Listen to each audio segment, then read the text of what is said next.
Goeienaand julle en welkom by die Familie Challenge. Dit is my absolute voorreg om die laaste Familie Challenge vir die jaar saam met julle te kan deurbring.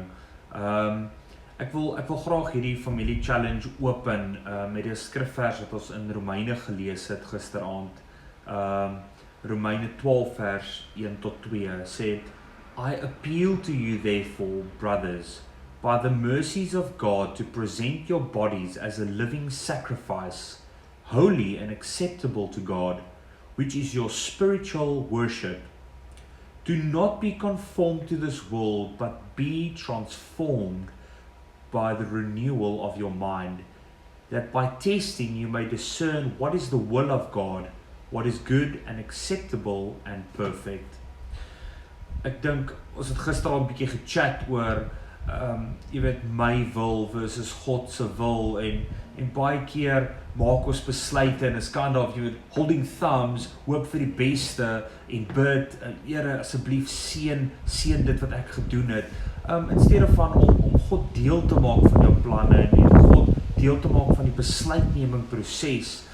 En ek hou van wat dit sê, en weer eens ons is in die hele fase van New Year's resolutions en ons gaan nou ander lewenstyle volg of ander career paths volg of spiritual goals, health goals, wat ook al die goals het is wat jy vir jouself uiteensit. Ons as mens gebruik hierdie tyd van die jaar om kind of te reset en dinge te readjust en wat 'n perfekte geleentheid dan ook. Kom ons benut dit, kom ons gebruik dit, kom ek wil amper sê, kom ons werk met onsself, teen onsself en be transformed by the renewing of your mind. So kom ons kry 'n renewed mindset vir 2020 en kom ons begin God include. En ek wil vir jou dit sê is in iets waarmee meeste van ons sukkel is om actually te discern wat God se wil is vir ons lewens. En hoor, ek lees hierdie skrifvers weer stadig sodat jy regtig kan hoor. Do not be conformed to this world, but be transformed by the renewal of your mind, that by testing you may discern what is the will of God, what is good and acceptable and perfect. En daai skrifvers som dit op, dis so eenvoudig soos dit. En ek dink die enigste manier wat ons regtig ons minds kan renew, en soos daai vers in Psalm gesê het, wat ons gelees het ook, vir God of jou 'n rein hart te gee, clean thoughts, God-orientated, kingdom-orientated thoughts. Verder in die skrif lees ons, seek first the kingdom of God and his righteousness, and all these things will be added to you. En ek dink, as ons daai konsep en daai skrifverse begin plaai in ons lewe, dan raak dit 'n baie praktiese ding om actually vir God te include in ons daaglikse besluitneming en in ons lewens. En dit is fantasties gewees om 2020 saam met julle te kom deel en ons gaan die laaste familie challenge op hierdie noot los vir hierdie jaar en laat ons dit deurtrek na 2020 toe en al die challenges wat daarmee saamkom. So, nommer 1 wil ek hê ons moet elke keer gaan sit en genuine net 'n herevaluasie van ons lewens doen en van ons besluite doen en wat ons gedink het. Met ander woorde, kom ons herevalueer ons wil. En dan bepaal ons hoe meet dit op teenoor God se wil. Soos ek gesê het, dis baie moeilik vir ons as mense om beheer af te staan aan iemand of iets anders. Maar kom ons evalueer waar dinge skeef geloop het vir ons en kom ons vra onsself baie eerlik die vraag, het ons God include in daai besluitneming? Het ons hom include toe ons gedink het? Het ons include toe ons begin het op 'n journey, of voordat ons begin het op 'n journey,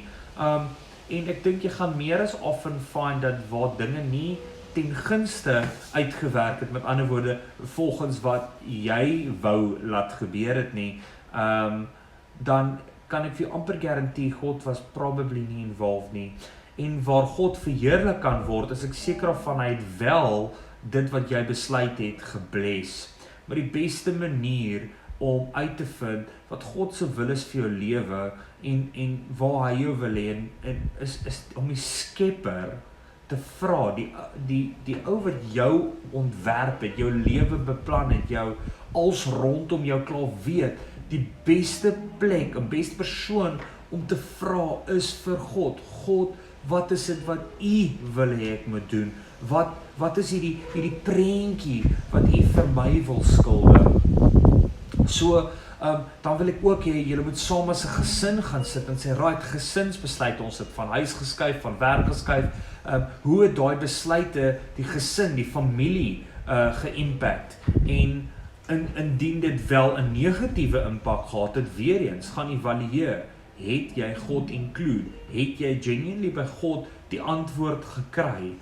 of het jy dink jy die antwoord by hom gekry, waar het jy regtig antwoord gekry, wat was vir jou die defining oomblik om te sê, dit, ja, God het gesê, dis reg, ons kan voortgaan met dit. En dan verder aan wil ek vir julle regtig uitdaag, as julle nog nie gebruik gemaak het van hierdie familie challenges nie, gaan rewind terug, dis als op YouTube, gaan rewind terug, gaan kyk die familie challenges, gaan apply dit. Ek het gisterand ook gesê, dit help, hierdie messages wat ons oordra, of wat jy in 'n kerk hoor, of op 'n podcast luister, dit is van nul, absoluut nul waarde, as jy dit nie actually apply in jou lewe, daagliks nie, like, be challenged, doen het, probeer ten minste, en ek weet, God sal jou en jou gesin, die mense rondom jou, met wie jy die challenges aanpak, julle gaan so gebless wees, en ek bid genuinely dat 2020 vir julle 'n jaar van spiritual growth sal wees, jy op jou eie, saam met God, sowel as jy en jou gesin of jou vriende, saam met God, let's get real in 2020, kom ons los die speletjies, kom ons hou op om mekaar te impress vir absoluut niks nie, jy weet, 'n beter kar te koop, want ek moet my vriende impress vir groter huis, kom ons los die impress goed, kom ons wees genuine met mekaar, kom ons hê honest gesprek, nie oppervlakkig nie, kom ons reële braai, maar kom ons chat oor ernstige dinge, kom ons chat oor God, kom ons chat oor hoe ons impak kan maak in mekaar se lewens, hoe gaan dit in jou familie, hoe gaan dit in my familie, kom ons gesels met mekaar, kom ons voeg waarde by mekaar in 2020, en ek bid vir julle alle voorspoed, vir julle geestelike groei in 2020, en iConnect is baie dankbaar om saam met julle hierdie journey te kon aanpak. Wees geseën, ons sien vir julle in 2020. Be blessed.